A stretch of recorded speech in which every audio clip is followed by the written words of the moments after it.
નમસ્કાર દર્શક મિત્રો, હું પિનલ આપનું સ્વાગત કરું છું મારા ખાસ કાર્યક્રમ લોકમંચમાં ખાસ કરીને અત્યારની પરિસ્થિતિ જોતા આપને વરસાદને જોતા વરસાદમાં શું વોર્નિંગ આપવામાં આવતી હોય છે તે વિશે આજે આપણે ચર્ચા કરીશું। સમગ્ર ગુજરાતમાં હાલ સતત ચોથા દિવસે પણ વરસાદ સતત વરસી રહ્યો છે, ત્યારે ઘણા લોકોની જે રોજિંદી લાઈફ છે તે ઘણી ડિસ્ટર્બ થઈ ગઈ છે। સવારથી વરસાદ વરસી રહ્યો છે, કેટલાય દિવસથી વરસાદ ધીમે ધીમે પણ વરસાદ વરસવાના કારણે ઘણા લોકોના જીવ જોખમે પણ મુકાઈ ગયા છે। ઘણા ગામડાઓમાં પૂરની સંભાવના પણ સેવાઈ રહી છે અને મોરબીની પરિસ્થિતિ જોઈએ, બનાસકાંઠાની પરિસ્થિતિ જોઈએ તો ત્યાં પૂર પણ આવી ગયા છે અને ખાસ કરીને 137 ફૂટે ઓવરફ્લો થતા વાસણા બેરેજની સપાટી પણ હાલ 128.75 ફૂટ પર પહોંચી ગઈ છે। અમદાવાદની પરિસ્થિતિ પણ હાલ અત્યારે ખૂબ ખરાબ જોવા મળી રહી છે અને ખાસ કરીને 132 ફૂટની રિંગ રોડની વાત કરવામાં આવે તો ત્યાં તો જાણે નદી વહી રહી હોય તેવું લાગી રહ્યું છે। વરસાદથી જુદા જુદા વિસ્તારોમાં ઘણા મકાન ધરાશાયી પણ થઈ ગયા છે અને ઘણી જગ્યાએ જે વ્હીકલ્સ છે, જે વાહનો છે, તેમને પણ ઘણી સમસ્યા સર્જાઈ રહી છે। વાહન લઈને નીકળતા લોકોના વાહન અડધે સુધી ડૂબાઈ રહ્યા છે તેવા પ્રકારનો વરસાદ અત્યારે સમગ્ર ગુજરાતમાં જોવા મળી રહ્યો છે। ત્યારે લોકમંચ કાર્યક્રમ થકી આપને એ જણાવીશું કે આવા સમયમાં કઈ રીતના સતર્ક રહેવું જોઈએ, ખાસ કરીને આવા સમયમાં પોતે જ વરસાદથી જે અસુરક્ષા જેવો માહોલ ઉભો થતો હોય છે તેવા માહોલમાં કઈ રીતે પોતે સતર્ક રહેવું જોઈએ, પોતાનો બચાવ કરવો જોઈએ, શું વોર્નિંગ છે આપ લોકોની માટે, એ આજે આપણે ચર્ચા કરીશું ને એ તમામ જણાવવા માટે મારી સાથે જોડાઈ ગયા છે એચપી પટેલ, જેઓ છે project director of disaster management IHRDC। HP પટેલજી, આપનું સ્વાગત છે, વેલકમ ટુ ધ સ્ટુડિયો। નમસ્કાર જી પટેલજી, ખાસ કરીને આપણે જે પ્રમાણે ચર્ચા કરી રહ્યા છે અને જે પ્રમાણે મેં જણાવ્યું કે અત્યારની પરિસ્થિતિ જે જોવા મળી રહી છે વરસાદના કારણે લોકોના જીવ જોખમે મુકાઈ ગયા છે ને એવું ઘણી બધી વખત બનતું હોય છે કે જ્યારે વરસાદ નથી આવતો ત્યારે નથી આવતો, પણ જ્યારે વરસાદ એક વખત આવવાનું શરૂ કરે છે ત્યારે ઘણા નીચાણવાળા વિસ્તારોમાં ઘણી પરિસ્થિતિ ખરાબ થઈ જતી હોય છે ને અત્યારે જે રીતના લાસ્ટ ફ્યુ ડેઝથી આપણે જોઈ રહ્યા છે સતત વરસાદ વરસી રહ્યો છે, જેના કારણે ઘણી જગ્યા સુરક્ષાનો માહોલ ઉભો થઈ ગયો છે। તો શું કહેશો આપ, જોખમ જે રીતનું ઊભું થતું હોય છે તે બાબત ઉપર લોકોને ફેક્ટ કહેવું જોઈએ કે કેમ? કારણ કે ઘણી વખત અત્યારે આપણે જોતા હોઈએ છીએ કે એવી અફવાઓ ફેલાતી હોય છે, અફવાઓના કારણે લોકો પરેશાન થતા હોય છે, લોકોની સાથે સાથે આપ લોકો પણ પરેશાન થતા હોય છો। જે ડિઝાસ્ટર મેનેજમેન્ટ હોય છે તેમની પાસે પણ ઘણી વખત જ્યારે ખોટા મેસેજીસ જતા હોય છે ત્યારે એ લોકો પણ હેરાન થતા હોય છે, લોકો પણ હેરાન થતા હોય છે। તો એવા સમયમાં શું કરવું જોઈએ જ્યારે આવા પ્રકારનો માહોલ હોવો જોઈએ, ત્યારે કઈ રીતના સતર્ક રહેવું જોઈએ? દેખો બેન, દરેક ઋતુ એક કુદરતી નિયમ છે, વરસાદ એક આનો જે પરિવર્તનનો જે ક્રમ છે, પણ જે પૂરની અત્યારે વાત જે કરીએ છીએ, વરસાદ જે સામાન્ય હોય છે જે પણ પરિસ્થિતિ, પણ જે પણ ડેવલપમેન્ટ થઈ રહ્યું છે, વિકાસ થઈ રહ્યો છે અત્યારે દેશનો અલગ અલગ જગ્યા પર, પછી ઘણી વાર કન્સ્ટ્રક્શન નવા થાય છે, નવા રોડ્સ નવા બને છે, જેના કારણે શું થાય કે પાણી એની રીતે વહેવાનો કુદરતી એનો રસ્તો છે। હવે એ રસ્તા આગળ કંઈ અવરોધ ઊભો થાય એટલે એનું ડાયવર્ઝન બદલશે અથવા તો એ જગ્યાએ જમા કાં તો રોડ તોડશે કાં તો જે બી કન્સ્ટ્રક્શન તમે બાંધ્યું છે એને તોડીને એ પાણી એનો રસ્તો કરી કાઢશે। ઓકે, તો જેના કારણે પરિસ્થિતિ સર્જાતી હોય છે। પણ જ્યારે આ પરિસ્થિતિમાં જો વાત કરવા જઈએ તો મુખ્યત્વે કોઈ બી જાતના ખોટા મેસેજીસ, ઘણા બધા મેસેજીસ છે અત્યારે। સૌથી વધારે જો અમને જો તકલીફ પડતી હોય કામ કરતી વખત તો ફેક કોલ, બીજું જયારે માણસો કામ કરતા હતા દેખ્યા છે, અમારા માણસો કામ કરતા હોય છે અને બીજા એની સાથે બી ઘણા બધા લોકો હોય છે, એ માત્ર વિડીયો, માત્ર કે મોબાઈલ ચાલુ કરીને વિડીયો બનાવવાના। મને એ ખ્યાલ નથી આવતો કે વિડીયો બનાવીને કામ શું કરે છે, એની જરૂરત શું છે એમ નહીં કે ભાઈ એ વ્યક્તિ જે અમારો માણસ જો કે કામ કરી રહ્યો છે કે એને શકેલી એને હેલ્પ કરીએ, કારણ કે અમારો માણસ નાવ લઈ જશે, 15 માણસની કેપેસિટી વાળી નાવ છે, 15 માણસની કેપેસિટી 4 માણસ તો અમારા છે, એક ઓપરેટર છે, એક કંટ્રોલર છે અને 2 જણા એને કામ કરનારા છે, મિનિમમ 4 જણા અમારા જશે, એટલે એમાંથી 11 માણસ લઈને આવી શકશે એક બોટ। હા ને, હવે 11 જણની બોટની અંદર કોઈ બી જગ્યાએ બહુ મોટું પોપ્યુલેશન હોય છે, ઘણા બધા લોકો ફસાયેલા હોય છે, તો 11 જણની બધા કેપેસિટી બોટ જઈ શકવાની નથી ત્યાં। તો એવામાં જો કોર્પોરેટ સિસ્ટમનો કોર્પોરેટ કરે, ટીમનો કોર્પોરેટ કરે અને જાતે જ પોતે કઈ આના માટે પ્રયત્ન કરે તો ઠીક છે। અને બહુ ફેક્ટ કોઈ બી સમય જયારે વરસાદ કે કોઈ બી એવી પરિસ્થિતિ સર્જાય તો જ્યાં સુધી પર્ટિક્યુલર જો વરસાદની સિઝનમાં અમે વાત કરીએ તો જ્યાં સુધી પરિસ્થિતિ કંટ્રોલમાં ના આવે એટલે કુદરતી રીતે વરસાદ બંધ ન થાય અથવા વાવાઝોડું છે એનો પવન ફૂંકાનો બંધ ના થાય કાં તો એના ફ્લો પરફેક્ટ ના થાય ત્યાં સુધી કોઈ ટીમ ત્યાં મદદ નહીં પહોંચાડી શકે. એટલે ચાલુ વરસાદ જે સમસ્યા સર્જાતી હોય છે, જ્યારે વરસાદ સતત વહેતો હોય છે ત્યારે આપ લોકો એ લોકોને સુરક્ષિત કરવા માટે જે તે જગ્યા ઉપર નથી પહોંચી શકતા. જ્યારે વરસાદ રોકાઈ જાય કે પછી જે તે સમસ્યા છે તે રોકાઈ જાય ત્યારબાદ જ આપ લોકો તેમની મદદ માટે ત્યાં પહોંચી શકતા હો છો? ચાલુ વરસાદમાં બી કામ તો કરતા જોઈએ છે, પણ એ પાણીના ફ્લો ઉપર ડિપેન્ડ છે કે એનો ફ્લો કેટલો કરંટ કેટલો છે, એ બધું ઘણા બધી એના ટેકનિકલી વાતો છે જે અમારે બચાવ કામગીરી અંદર એને ધ્યાનમાં રાખીને કામ કરવાની હોય છે. પણ ખાસ કરીને જે જોવામાં આવ્યું છે એ સમય દરમિયાન વરસાદ બંધ થયા પછી જ આ કાર્ય શરૂ કરવામાં આવે છે અને એરલિફ્ટિંગ, અને એમાં બી જો ખાસ વાત કરીએ જો ગામડાના વિસ્તારની અંદર, શહેરોમાં તો બહુ સરળતાથી બચી શકે. શહેરોમાં અગર આવું કંઈ છે તો સરળ રસ્તો બને એટલી ઊંચાઈ પર જતા રહે, હા, તો એને કોઈ પ્રોબ્લેમ થશે નહીં અને પાણી એની રીતે એનો રસ્તો એના સમયની અંદર કરશે. ઓકે, જો કંઈ પણ કરવા ત્યાં જગ્યા છોડીને કંઈ બી કરો છો, પાણીનો જ્યાં સુધી રસ્તો આગળ નદી કે તળાવ કે દરિયાની અંદર જેને પાણી જવાનું શરૂ નહીં થાય ત્યાં સુધી પાણી એનો રસ્તો નહીં કરે. બરાબર, તો શહેરોમાં તેનો વિકાસ અત્યારે ઘણા બધી વરસાદી પાણી માટે ઘણા બધી લાઈન બનાવેલી છે, નીકળી જતું હોય એનાથી પાણી. પણ ગામડાની અંદર એવું થાય કે ગામડાની અંદર ખાસ કે અમારા પાસે જે મેજર કોલ આવતા હોય છે એને ગામડામાં ફસાયેલા વ્યક્તિને, હવે ગામડામાં શું થાય કે ભાઈ દર વર્ષે ખ્યાલ દરેક ગામવાળાને ખબર હોય કે મારા ગામમાં આ વર્ષે આટલું આ જગ્યાએ આટલું પાણી હોય છે એને ખ્યાલ જ હોય. કદાચ અમારી ટીમને ખ્યાલ ન કે કેટલું પાણી, પણ ગામવાળા લોકોને ખ્યાલ હોય ભાઈ મારા ત્યાં આ સમય કેટલું છે. પણ સિઝન એનો પાક લીધો હોય, કોઈ ડાંગર કર્યું કે કપાસ કે જે બી એની બીજી સિઝન કરી હોય તો એની પ્રોટેક્શન રક્ષા માટે ખેતરમાં જઈને બેસી જાય કે ભાઈ આ ખેતરમાં જો મારો પાક કોઈ ખરાબ ન થઈ જાય. અને એવા સમય દરમિયાન ખેતરમાં જઈને વ્યક્તિ ફસાઈ જતું હોય છે. જી જી જી, એ સમયમાં આપની કામગીરી શું રહેતી હોય છે અને કઈ રીતના તમને બચાવવામાં આવતા હોય છે? દેખો, એ સમયની અંદર બેન સૌથી પહેલી વસ્તુ એ કે અમારી પાસે પહેલા તો એ વ્યક્તિને ત્યાં ફસ્યો ને એ ખબર કેમ નહીં પડે. પહેલા તો કોમ્યુનિકેશનની જરૂર છે, મેસેજ કે ભાઈ હું જે ફલાણા ભાઈ છે અહીં ફસાયેલા છે, બરાબર, એ ખબર કે નહીં પડે આ જગ્યાએ ફસાયેલા છે, તો પહેલા તો મેસેજ એને પાસ ઓવર કરવા પડશે, હા, તો પહેલા કોમ્યુનિકેશન જોવું છે. પણ એવા સમયમાં જ્યારે પોતે ફસાયેલો હોય ત્યારે તો કમ્યુનિકેશન કઈ રીતના થઈ શકે છે? ઘણા બધા એના ઓપ્શન્સ છે. જી જી, એ જરૂરથી લોકોની સમક્ષ આપણે મૂકવા માંગીશું. ઘણા બધા એના ઓપ્શન્સ છે. આજના ટેકનોલોજી યુગનો જો તમે ટેકનોલોજીનો વ્યવસ્થિત ઉપયોગ કરો તો ઘણા બધા ઓપ્શન્સ છે જેના માધ્યમે તમે કોમ્યુનિકેટ રહી શકો છો, તમારું લોકેશન બી છે અને ઝડપી તમારો બચાવ કરી શકાય છે. હા ને,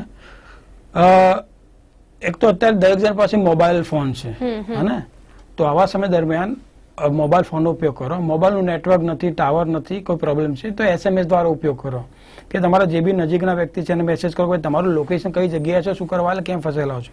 ઓકે, તો જે તે વ્યક્તિને મેસેજ મળે એ સીધો એના ગામના મામલતદાર કે તલાટી જે છે એને મેસેજ કરે કે કલેક્ટર કચેરીને મેસેજ કરે. ઓકે, એ પછી કલેક્ટર કચેરીમાં મેસેજ કરવાનો હોય છે. કારણ કે જેટલી બી ટીમો છે, NDRF લો, ફાયર બ્રિગેડ લો કે લોકલ બીજી ટીમો લો કે અમારી ટીમો લો કે આર્મીની બી ટીમ આવી હોય, ઇન્ડિયન આર્મીની બી ટીમ આવી હોય, એ બી કલેક્ટરને કોમ્યુનિકેશન વેમાં જે વિસ્તારમાં કામ કરશે. ઓકે, એટલે બેસ્ટ વે છે તમારા માટે એ વ્યક્તિ માટે કે ભાઈ સીધો જે બી મેસેજ છે લોકેશન કલેક્ટરને આપી દો અને જે સિચ્યુએશન છે. ઓકે, જો એરફોર્સ બી એને જો કદાચ એરલિફ્ટિંગ કરવાનું છે તો બી કલેક્ટર પાસે મેસેજ છે તો એ એરિયા પર જેનું એરલિફ્ટિંગ કરી શકાશે. હા ને, કારણ કે વરસાદની અંદર નીચી જગ્યા નીચાણ એ બી ખેતરની અંદર નીચાણની અંદર ફ્લાઇંગ ન કરી શકાય, એને થોડું હાઈટ પર લેવું પડે કારણ કે બરાબર ધૂંધળું વાતાવરણ હોય, દેખી શકાય નહીં ઉપર આકાશમાંથી નીચે જમીન પર. હા ને, બે એમની પાસે એવા ઓપ્શન નથી કે ભાઈ કઈ રીતે એને સિગ્નલ્સ આપે, એવી કોઈ તાલીમો નથી કે કોઈ હવાઈ જહાજ દેખે તો હવાઈ જહાજને કઈ રીતે એને સિગ્નલ આપે કે ભાઈ હું આ જગ્યાએ ફસેલું મને બતાવો, આવી તો કોઈ તાલીમ હોતી નથી એમની પાસે. આમ સરકાર દ્વારા દર આયોજન કરવામાં આવતું હોય છે આ બધી વસ્તુનું દરેક ગામડામાં દરેક જગ્યાએ, પણ મેં દેખ્યું કે ગામના કોઈ માણસ એ ખબર હોય કે મારા ગામમાં આવી રીતે થયું છે, ટ્રેનિંગ દર વચ્ચે થઈ જતી હોય છે પણ એને ખ્યાલ હોતો નથી ગામવાળાને. તો જેના છે અને આપણા ત્યાં એક બહુ જ એક દુઃખદ પોઈન્ટ કહી શકાય, આપણો માઇનસ પોઈન્ટ કહી શકાશે. આપણે ત્યાં માત્ર એરલિફ્ટિંગ કરવા માટે માત્ર આપણે એરફોર્સ પર ડિપેન્ડ છે. આપણી ફાયર બ્રિગેડ પાસે કે બીજી કોઈ ટીમ પાસે, પોલીસ પાસે, કોઈની પાસે એરલિફ્ટિંગ માટે કે એર સપોર્ટ માટેની કોઈ સુવિધા નથી. કેમ આવું? કેમ કે એ લોકોની પાસે સુવિધા હોય તો જલ્દીથી ઉપલબ્ધ થઈ શકે ને લોકોની માટે. હા બેન, હવે એરફોર્સ ની અંદર બેન થતું એવું હોય છે કે જો એરફોર્સ ની મદદ લેવા જઈએ તો જયારે અત્યારની વાત જે કરીએ તો અત્યારે પછી ચાઇના સાથે બી ઘણા બધા પ્રોબ્લેમ્સ અત્યારે છે. ચાઇના કારણે પાકિસ્તાન સાથે પ્રોબ્લેમ, ગુજરાત પાકિસ્તાન બોર્ડર રહેલો વિસ્તાર છે એટલે એરફોર્સ પાસે બી એનું પોતાનું સિક્યુરિટીનું એક અલગ રોજનું કામ છે જ, એનું પ્રેશર છે જ. અને ઉપર બીજી આવી પરિસ્થિતિને વધારે પ્રેશર આવશે તો એરફોર્સ બી એકદમ એટલો જલ્દી રિસ્પોન્સ નહીં આપી શકે. તો એની માટે આપણે કેમ એરલિફ્ટ વાળી જે સુવિધાઓ છે એ તમામ લોકોની પાસે ઉપલબ્ધ નથી કરાવી શકતા? બેન, એરલિફ્ટિંગ ને બી એક મુખ્ય વાત કે એરલિફ્ટિંગ ને બી એક સાથે કંઈક 100 માણસ એક સાથે ન લઈ જવા બેન. ઓકે. એરલિફ્ટિંગ ની અંદર બી એક કેપેસિટી હોય છે એના ગ્લાઇડર ની કે કેપેસિટી પ્રમાણ લઈ શકશે. જેમ કે બોટ ની અંદર 10-15 વ્યક્તિ આવે છે એવી રીતે મેક્સિમમ એની અંદર બી 15 થી 20 વ્યક્તિ, એથી વધારે લોકોએ એરલિફ્ટ નહીં કરી શકે. ઓકે. બીજું, એરલિફ્ટ કરવા માટે પ્રાઇવેટી કોને જરૂર છે ફાસ્ટ એરલિફ્ટ કરવી એ જરૂર છે. જયારે આવી ઘટનાસ્થળે પહોંચતા હોય એરલિફ્ટ માટે બી, કારણ કે અમે બી એરલિફ્ટ ની જરૂર કામ કરતા હોઈએ છીએ તો એરલિફ્ટિંગ માટે જયારે બી હેલિકોપ્ટર જયારે પહોંચતા હોઈએ છીએ એ વખતે એક જગ્યા પર ઘણા બધા લોકો ફસેલા છે, બધાને હેલિકોપ્ટરમાં આવવું છે. હવે બેન, એ તો કેપેસિટી પ્રમાણે કામ થવાનું છે. પ્રાયોરિટી બેઝડ કામ કરવું પડે. કોને રિક્વાયર્ડ ફર્સ્ટ છે કે પેલા નાનું બાળક છે એને જરૂર છે કે વૃદ્ધ છે એને જરૂર છે કે ફસાયેલું હોય તો એને પહેલા લેવું પડે. બરાબર છે. આ રીતના અમે કામ કરતા હોય છે અને પછી બી ઘણી વખત આ પ્રોબ્લેમ છે આગળ સરકાર દ્વારા લોકોએ પોતે પહેલા કઈ રીતના બચવું જોઈએ પટેલજી? ખાસ કરીને જે પ્રમાણે આપણે વાત કરી કે પાણીના ફ્લો ઉપર ડિપેન્ડ કરતું હોય છે કે આપ લોકો ત્યાં ક્યારે પહોંચી શકતા હોય છો, કારણ કે કોઈ પણ વાત, કોઈ પણ ટીમને ત્યાં પહોંચવા માટે થોડોક સમય તો લાગતો જ હોય છે. એટલે એટ ધ મોમેન્ટ જ્યારે કોઈ પણ પ્રકારની આવી સમસ્યા આવતી હોય છે, જ્યારે વરસાદના પાણીના કારણે કોઈ તકલીફ આવતી હોય છે, પૂર આવે છે, ત્યારે એવા સમયે લોકોએ ફર્સ્ટલી શું કરવું જોઈએ? પોતે કઈ રીતના એ લોકો બચી શકાય છે જ્યાં સુધી આપની ટીમ ત્યાં ના પહોંચી શકે? દેખો, આવી કોઈ બી ઘટના ઘટે કે કોઈ બી તો આપણી પાસે ઘણી બધી એવા ઓપ્શન્સ છે જે જાતે વ્યક્તિ પોતાનું બચાવ કરી શકે છે. જી જી. હે ને? આજે GTPL ના માધ્યમે આજે એ જ કદાચ ઘણી બધી વાતો જે ઘણા લોકો સાથે અમે પહોંચવાની કોશિશ કરી છે અત્યારે. દેખો, સૌથી પહેલા તો જે બી રિયલ સિચ્યુએશન છે એ સરકાર દ્વારા દરેક વ્યક્તિઓને સત્યવાદ જણાવવા માંગે તમારે આ પરિસ્થિતિ આ પરિસ્થિતિનું થવાનું છે. મોબાઈલના SMS ને એના ઉપર એટલો રિયાબલ મેસેજ નથી હોતા જેટલા ગવર્મેન્ટ એજન્સી જેટલો રિયાબલ કહી શકાય. ઓકે. તો સૌથી પહેલા તો જે અફવાઓ અને ખોટા મેસેજો પર ભરોસો ન કરવો. સેકન્ડ થિંગ, હવે ક્યારે બી આવી ફસાઈએ છે તો ફસાઈએ એ સમય દરમિયાન બહુ સરળ પદ્ધતિ છે. આપણે પાણી તમને કિનારે પર લઈ જ જશે. જો પાણીની સપાટી પર રહેશે તો પાણી તમને કિનારા સુધી લઈ જશે, અથવા એવા કોઈ ઓપ્શન લઈ શકશે જે જગ્યા પર તમે બચી શકો છો. તો એના માટે જરૂર શું છે? પાણીની સપાટી ઉપર તરતા રહેવું. અને દરેક વ્યક્તિને તરતા આવડતું હોતું નથી. હા, તો તરવા માટે આપણે બહુ સરળ ઓપ્શન છે કે આપણે જે બી શર્ટ કે ટી શર્ટ કે જે બી કપડા પહેર્યા હોય એની પાસે જો આપણી પાસે પાણીની બોટલ છે કે કોકાકોલાની બોટલ છે, બહુ સરળ એક રેશિયો આપો કે 1 લીટરની બોટલ હોય તો 10 કિલોનું વજન સામાન્ય રીતે પકડી શકે. જો તમારું વ્યક્તિનું વજન 50 કિલો છે તો એને 5 લીટર વાળી બોટલ જોઈએ. એટલે કે 2 કોકાકોલાની બોટલ હોય 2 લીટર વાળી અને એક 20 લીટરની બોટલ હોય તો એ 50 કિલો વજન ને શમી શકે. હવે બેન, એ જે બોટલ જો હોય એ તમારી શર્ટ ની અંદર, આ શર્ટ ખોલીને એની અંદર મૂકી દો અને એને કિનારે બાંધી દો, નીચેથી અને ઉપરથી. એને બાંધવું પડે અંદર, કારણ કે તમે ખુલ્લું રાખો છો તો ઉપરથી પેલી એર થી નીકળી જાય બહાર. હા ને? નીચેથી શર્ટ બાંધી દો અને ઉપર શર્ટ બાંધો, બોટલ અંદર ભલે રહેશે, તમારા શર્ટ ની અંદર જ રહેવાની છે. હવે ગમે તો તોફાની દરિયામાં પડશો ને તો બી ડૂબશો નહીં તમે. હા. અને પાણી જે છે એ તમને સ્પીડ થી કે કોઈ બી પરિસ્થિતિ તમે કિનારા પર લઈ જશે. તેના તમે કોઈને બચાવ આવવાની જરૂર નહીં પડે, તમે જાતે જ પોતાનો બચાવ કરી લેશો. ઓકે. બોટલ્સના ઢક્કન કે પાણી એમાં કઈ રીતના એને પ્રોસેસ કઈ રીતના કરવી પડતી હોય છે? ઢક્કન બંધ હોવા જોઈએ, ખુલ્લા હોવા જોઈએ, કઈ રીતના બાંધવાનું હોય છે? દેખો, જે બી કોકાકોલા જે બોટલ છે એ ખાલી છે. ખાલી બોટલમાં વધારે જો સેફ્ટી પર્પઝ દેખાય છે એને એકવાર ફૂંક મારીને દેખો કે કોઈ લીકેજ તો નથી ને. બરાબર, લીકેજ નથી એ ચેક કરી લો અને એનું ઢાંકણું બંધ કરીને તમે શર્ટમાં અંદર મૂકી દો ખાલી બોટલ અને લગાવી લો 2 બાજુ 2 છેડા. તો આ એટલો સેફ છે કે તમે ગમે તેલું પાણીનો ફ્લો હશે, ભમરી હશે, કોઈ બી પરિસ્થિતિ હશે, તમને અંદર નહીં ખેંચી જાય અને લઈ ગયા તમે બહાર લઈને કિનારા સુધી લઈ આવશે ખૂબ ઝડપી. ગુડ. એટલે વજન પ્રમાણે આપણે ડીશ એટલે કરવાનું. આમે કોઈ નાનું બાળક હોય તો એની માટે આપણે શું કરી શકીએ છીએ? દેખો, નાનું બાળક જે છે તો એના માટે બી બેન આ જ એક ઓપ્શન સરળ છે. મેં એક બહુ ઇઝી અવેલેબલ વસ્તુ કીધી. ઘણો બધો ઓપ્શન ઘણા હોય છે. ઘાસના પૂડા છે, લાકડા છે, હને, પછી માટલું હોય છે. આ બધા ઘણા ઓપ્શન છે. પણ સૌથી બેસ્ટ જે કહી શકાય કે એક સામાન્ય વ્યક્તિ માટલું હાથમાં છૂટી જાય, હને, માટલું ક્યાંક પકડ્યું છે ને માટલું લઈને પણ આપણે વધી શકીએ છીએ આગળ. હા, કે ક્યાં જ્યાં પાણીના ફ્લોમાં જો ક્યાંક અથડાયું તો તૂટી ગયું, આવા કેસ બનતા હોય. Okay okay. પછી પાણીની ડોઝ એને ઊંધી કરો પણ આગળ ક્યાંક જતા એ સીધી થઈ જાય તો પાણી અંદર ઉતરી પડે. બરાબર. પછી બોયા જેકેટ હોય છે. હા, બીજી એક બહુ એક અગત્યની વાત જે કહીશું, જો આપણે જો ગામજનોની અંદર દર વર્ષે જીએસડીએમ દ્વારા બોયા જેકેટ આપવામાં આવતા હોય છે, હને, જે લાલ કલરના જેકેટ પહેરીને એનડીઆરએફ બધા ફરતા હોય છે. તો એ જે બોયા જેકેટ છે એ બોયા જેકેટની કેપેસિટી 48 કલાક સુધીની 48 કલાક સુધી પાણીની અંદર પડ્યું રહે ત્યાં સુધી સેફ છે. 48 કલાક પછી ધીરે ધીરે એની કેપેસિટી ઓછી થશે, પછી પાણીમાં ઉતરી જશો તમે.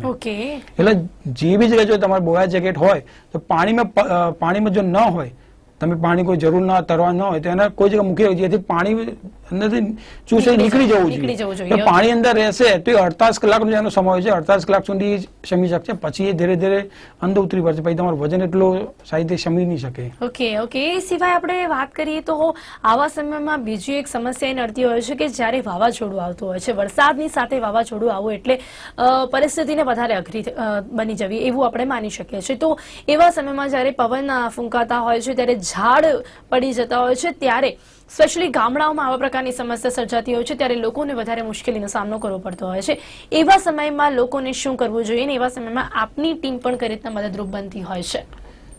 દેખો, જ્યારે સાયક્લોનનો પરિસ્થિતિ હોય કે વાવાઝોડું છે, એની સાથે વરસાદ બી પડી રહ્યો છે, વાવાઝોડું બી છે, તો વાવાઝોડું વરસાદ હોય એટલે એની સાથે તમારે વીજળી બી પડવાની, હા ને. એટલે સૌથી પહેલા તો ધ્યાન રાખવું કે આપણે કોઈ ઊંચા ટાવર આગળ ના હોવો જોઈએ. બીજું, ચોમાસા દરમિયાન ઘણા લોકો ગાડીના મોટા એન્ટીના રાખતા હોય છે, ઊંચા એન્ટીના, હે. તો આ એન્ટીના બી કદાચ શો માટે હોય કે રેડિયોઝ માટે હોય તો એને જરા નીચે લેવલ પર કરી લેવા જોઈએ, અથવા તો એને ઉપર નાખે તો નીચે કરવા જોઈએ, જેથી કરીને વીજળી કે કોઈ છે હંમેશા વીજળી જે છે ઊંચાઈ જગ્યા પર મેટલ જે છે એને ઊંચાઈ જગ્યા પર આકર્ષિત થશે અને એ બાજુ જે એનો પ્રભાવ વધારે નાખતી હોય છે. એટલે પેલા તો ઊંચી વાળી જગ્યા છે, કોઈ ઇલેક્ટ્રિકના થાંભલા છે ના રહેવું જોઈએ. ઓકે. પછી લાઇટના થાંભલા છે, પછી કોઈ મેટલ છે, મોબાઈલ ટાવર છે, એની નજીક ના રહેવું જોઈએ. પછી મંદિરની અંદર જે ધજાઓ હોય છે, હે, ઊંચી, તો એની નજીકમાં ના રહેવું જોઈએ, કારણ કે એ બધી જગ્યાએ વીજળી ખેંચવાની પોસિબિલિટી વધારે રહેતી હોય છે. હા. હવે સાયક્લોન જયારે આવે, વાવાઝોડું જયારે ફૂંકાવાનું હોય તો એ સમય દરમિયાન બને એટલી જગ્યા પર તમે નીચાણમાં અંદર જાઓ. કદાચ કોઈ ખાડો છે, પાણીની ટાંકી છે, હને, જો વધારે જોરથી પવન ફૂંકાતો હોય તો નીચે તમે પાણીની ટાંકી હોય એમાં પાણી ના હોય, કે ખાડો હોય એવી જગ્યા અંદર જતા રહો, તો એવી જગ્યાએ તમને સાયક્લોન થી શક્તિશાળી જે સાયક્લોન આવતો હોય છે એનાથી બી તમે પોતાનું રક્ષણ કરી શકતા હોઈએ. જી, જે નીચાણવાળા વિસ્તારોમાં પાણી ભરાઈ જતા હોય છે તે લોકો માટે આપ કઈ રીતના મદદરૂપ બનતા હોવ છો? જ્યારે ખાસ એવી બધી જગ્યાઓ છે કે જ્યારે જે શહેરોમાં એ સમસ્યા ઘણી ઓછી સર્જાતી હોય છે, પણ નીચાણવાળા વિસ્તારોમાં થોડા પણ વરસાદમાં એ લોકોને ઘણી મુશ્કેલી પડતી હોય છે, એ લોકોની માટે આપને શું કહેવું છે? દેખો, નીચાણવાળો જે વિસ્તાર જે છે એવી જગ્યાએ સામાન્ય રીતે ફ્લો વધવાનો છે, હે. તો એવી સમય દરમિયાન દરેક લોકોને ખ્યાલ હોય છે કે નીચાણવાળી જગ્યામાં શું કરવું, હે. છતાં બી એવા લોકોએ એક ઇમરજન્સી કીટ પોતાની રાખવી જોઈએ સાથે. ઇમરજન્સી કીટ એટલે શું, કેવું હોય અંદર કે તમારા 1-2 જોડી કપડા હોય, ઓળવાનું હોય, કે થોડો સૂકો ખાવાનો પદાર્થ, પીવાના પાણીની બોટલ્સ હોય, અને સામાન્ય મેડિસિન્સ હોય જેને આપણે ફર્સ્ટ એડ કહી શકીએ, અને એ સિવાય એક ખાસ પીવીસી સેલોટેપ ટેપ રાખવી જોઈએ, જેથી શું થાય કે કોઈ વખત એવું થાય ઇન્જરી થઈ તમને પાણીમાં, હે, તો પાણીમાં તમે ગમે તે બેન્ડેજ કરશો તો એનું બ્લડ રોકાશે નહીં, ક્યારે પાણીની અંદર લોહી વહેતું રોકાશે નહીં. તો એવા સમય દરમિયાન બેન્ડેજ કર્યા પછી એ જગ્યા ટ્રાય કરીને પીવીસી ટેપ ઉપર લગાવી દેવામાં આવે તો એ જગ્યા ડ્રાય રહેશે, ત્યાંથી જે બ્લડ જે વહી રહ્યું છે એ વહી ઓછું બેસે.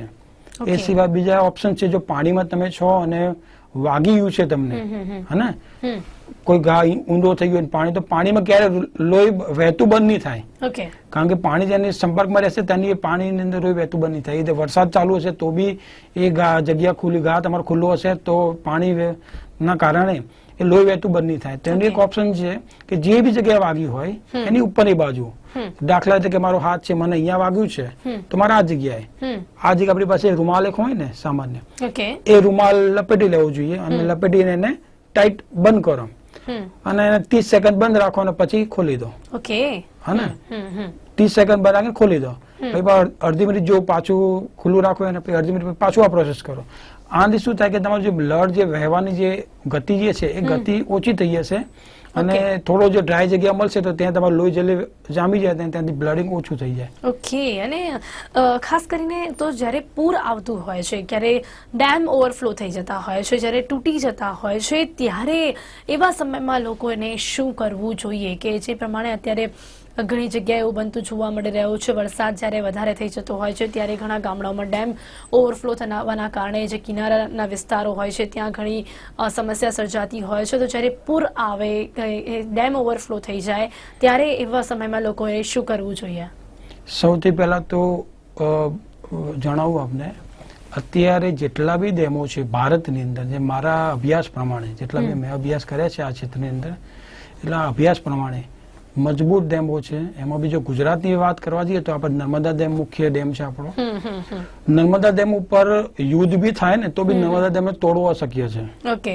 બરાબર. એટલે પહેલી વસ્તુ તે ભય બહાર લેવાનું છે કે નર્મદા ડેમ તૂટી જશે. ઓકે. ઓકે. એને તોડવો સુરક્ષિત છે.